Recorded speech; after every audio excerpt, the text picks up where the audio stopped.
Training camp winners and losers so far is what we are discussing here on Saints Now by Chat Sports. As always, I'm your host, Trizzy Trace Girouard. Thank you so much for tuning in to today's video. No matter where you are or how you're watching, we appreciate the Who Dat Nation for taking some time out of their day to hang out with us. And really quickly, we want to give you an update on the road to 48K because the big goal is 50K, but we got to get to 48 first. Right now, we're sitting at about 47,312. Today's goal, we want to get to 47,350. I just need 38 crazy Saints fans to hit the sub button. Join our Golden Gang. That way you can get daily content by Saints fans for Saints fans 100% free. Now, let's talk about a general scope and a general consensus. When it comes to winners and losers, right now, I would say the defense has won more days than the offense. I wouldn't say that is any reason to panic, but it is something to say about a new head coach, young quarterbacks, installing a new offense, installing a new scheme. It's going to take some time for that to really click, but you would like to see that start firing at least on more cylinders. Doesn't have to be on all cylinders, but on more at least. But the defense definitely is looking really good. Brandon Staley's scheme seems to be really working out for a lot of the talent. And in terms of the quarterback competition, we're not going to name either of these guys a winner or a loser. We're just going to kind of sit here and say they're at a tie. If I had to pick one, I would say Spencer Rattler is probably the guy leading in the quarterback battle. He's more likely to start week one, but I genuinely don't think that this quarterback battle is anywhere near over. So for right now, we're going to not list any of these guys, but we're going to start off with some winners. And none bigger than right now, the rookie linebacker, Danny Stutsman. I've been calling him Big Nut Stutz on Twitter. This guy has been absolutely crushing it this entire summer. He might be the biggest winner of the entire summer, to be totally honest. Not just training camp, but from OTAs and minicamp as well. He has been flying around. Go watch some of the clips. Go watch some of the tape. Go check out Nick Underhill's breakdowns of what they have on film and stuff. I mean, even from the plays where he's just kind of getting involved, you see him flying across your screen. Even the plays where he's jumping up and making an interception, breaking up passes, blowing up running lanes. Like, he is really, really doing some impressive things. He's been rotating with the first-team defense when Demario Davis missed due an excused absence. He's also just been rotating a lot with the first-team defense, and I think that this is a player that really could be a guy who sees the field a lot. To be totally honest, I think Brandon Staley may have shot himself in the foot with this one, because how in the hell are you supposed to keep Danny Stutsman off the field? How are you supposed to do that? There is seriously no reason to keep him off the field at any point in time. He is so damn good, and he is a player that I think will be a massive, massive boost to the Saints defense, not just in terms of being a good run stopper, but in terms of somebody who can be a playmaker and who can really bring a jolt of energy to the defense. And the linebacker group in New Orleans is really, really impressive. Pete Werner, he's a good football player. Demario Davis, he's one of the best in the league. But Danny Stutsman, he has been absolutely crushing it this entire summer. It was an absolute honor, and it was an absolute pleasure to get to talk to him. I highly encourage you to go check out the interview we had with him. He gave you a sneak peek of what the defense looks like. He talked about what to expect in his rookie season. He talked about what he has learned so far. It was so interesting. He has a lot of insight. I'm not going to talk too much about it because I want you to check it out on the channel. I'll link it in the comments and description. But I'll tell you this, when it comes to the linebacker group, I think that unit is absolutely great. But I will tell you right now, Danny Stutsman is the future of the position. So I'm going to say to Pete Werner, you better watch out. I'm not sitting here saying that his job is at risk or his job is at jeopardy. But I'm telling you, you better put on a good season. You better have that breakout year and have that massive step that we've been wanting to see taken by Pete Werner after he was signed to a nice contract. Better watch out, Pete Werner, because Danny Stutsman, he's going to be an impressive player for the foreseeable future. Kelvin Banks, I'm also going to list him as a winner as well. The 9th overall selection in the 2025 NFL Draft, the Saints' first-round pick. He has been really, really, really good so far. And I will say this, it's not like he has been perfect, but he has looked like a rookie in a really, really good way. And not in the sense of He's been making a lot of mistakes. He's just getting beat on reps, but then he bounces back and has another good rep. And I'll say when it comes to Kelvin Banks as a whole, it's really nice to hear some good things around a player like Kelvin Banks, because if you can shore up that offensive line, that really, really makes everyone else's life on the offense easier. And Kelvin Banks, there have been ups, there have been downs throughout the summer, but all of the early signs are indicating this was a really good selection, that all of the everything is pointing in a good direction. They are all positive. He has firmly established himself as the starting left tackle for New Orleans, and he's even actually gotten some rotation on the right tackle position during individual drills. And it's not unusual to see players actually rotate onto the right side or on the left side and get other looks. It's just to kind of keep them fresh. It's, just in case anything happens, there's injuries, there's a rainy day, there's any sort of problem. Maybe Kelvin Banks needs to bump over Trevor Benning, makes it go over to the left side, whatever. Who knows? It's just to be safe. But I'll tell you right now, Kelvin Banks had one of the most electrifying plays thus far of training camp. And it was against Chris Rumpf, unfortunately for him. He got absolutely pancaked. It was a good thing that he had reservations to IHOP, because big old stack of pancakes for him. For what it's worth, shout out to Kelvin Banks reaching out to his teammate to give him a hand, pick him up. Kind of nasty, kind of disrespectful, but also it's like, hey, shout out to him for being a good teammate. I'll say this, the Saints nailed the 9th overall pick.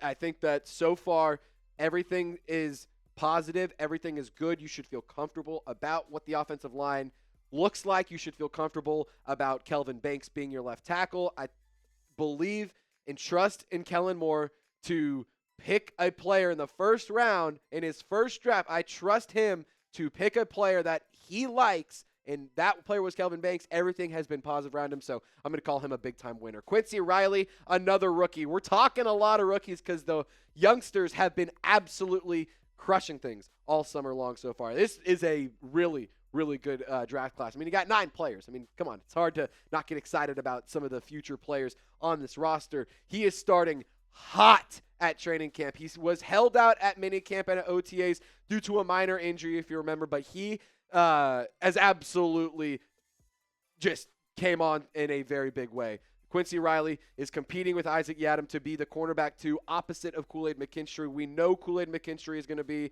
on one side, so it's between Quincy Riley, Isaac Yiadom, and then you also have Rico Payton in the mix as well. He was a 4th-round pick, 131st overall in the 2025 NFL Draft out of Louisville. He was the 2nd Louisville Cardinal drafted by the New Orleans Saints this year, and he's been making plays. He's been breaking up passes. He has an interception. He has been bringing some energy. He's been bringing some swagger. After picking off Spencer Rattler, he got out there and did a John Morant celebration, was absolutely electric, and the first guy out there to celebrate with him was Alontae Taylor. So I really love that there has been a strong bond being grown between the defensive back groups. It feels like there's a really nice sense of camaraderie in that squad. Quincy Riley has been very impressive thus far. I think the Saints did a really good job with this draft class, and so far everything around the youngsters is looking really good. But now we're going to talk about a player who is not a rookie. We're going to talk about a second-year player who wasn't even drafted, Mason Tipton, the wide receiver, 2nd-year player. He was a UDFA out of Yale last year. He was a training camp all-star, was a big-time standout, one of Dennis Allen's favorite players, and he managed to find himself a spot on the 53-man roster after everything was said and done, and he has taken advantage of all of his opportunities this summer. He has impressed Kellen Moore. He has been showing off a clear chemistry with Spencer Rattler, and that's something that's actually dates back to last year, interesting enough. 2024, almost 100 total yards, 7.1 yards per catch, only 14 receptions. Very limited production, but it is interesting to note with Mason Tipton, and him and Spencer Rattler have had chemistry dating back to the season, dating back to last year's training camp, dating back to last year's minicamp. I mean, go back and look at all the reports and all the tweets and stuff coming out from last year. But Mason Tipton had just 5 catches for 25 yards weeks 1 through 5 when Derek Carr was the starting quarterback. When Spencer Rattler took over in weeks 6 through 8, he had 9 catches for 74 yards. Their chemistry last year was strong. It's only growing and only developing into more. And so I do think that it's nice to see Mason Tipton take advantage of the opportunities that he's been given. I think it's awesome that he has been standing out. And for what it's worth, I do believe in him as a football player. I don't expect him to be a 1,000-yard receiver. Hell, I don't even expect him to be an 800-yard receiver. But, if you can get 300, 400, 500 yards out of a player like Mason Tipton that's low on the roster but is a reliable weapon, heck yeah, I think that is something you can definitely get excited about. Kellen Moore has been very impressed. Like I said, he said that he's an excellent player. I love his work ethic. I love the detail that he plays with. He's done an excellent job out there today.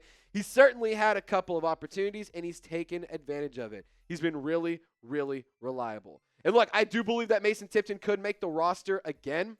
I think the wide receiver room in New Orleans leaves a lot to be desired, at least at the bottom of the roster. I don't think that Kevin Austin Jr., Donovan Peoples-Jones, Cedric Wilson, Dante Pettis, I don't think that those guys are all absolute locks to make the roster. I do think, though, you will see one of those 4 players make it, and maybe Bub Means will obviously make it, and then maybe Mason Tipton. I do think that there is a spot for him. I do think that Kellen Moore, if he continues to be impressed, will find a way to get Mason Tipton onto the roster. And, maybe that comes at the expense of losing a player at a different position. All in all, I do know that Kellen Moore's been impressed. We're going to call him a big-time winner. So shout out to Mason Tipton for taking advantage of the opportunities that he has been given once again.